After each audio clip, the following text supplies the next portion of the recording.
जलावा चढ़ावे जई हो जलावा चढ़ावे जई हो शिवालावा गे पगली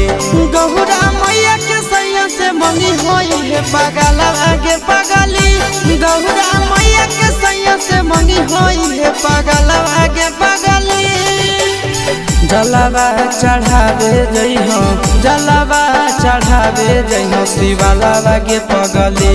गौरा मैया के सैया से मंगी होई है पगलावा गे पगली गौरा मैया के सैया से मंगी होई है पगलावा गे पगली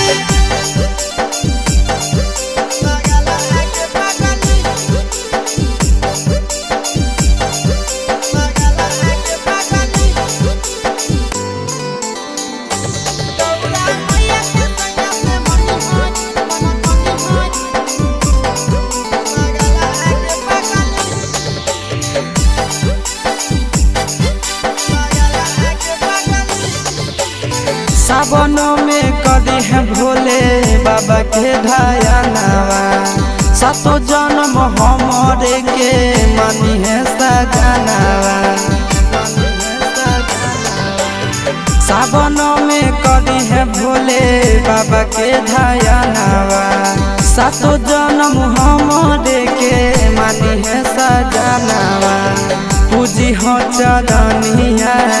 पूजी हो चरनिया मतवालावा के पगली गौरा मैया के सैया से मंगी है पगला आगे पगली गौरा मैया के सैया से मंगी है पगला आगे पगली सावन के पहिला सो मारी भूखल रही हो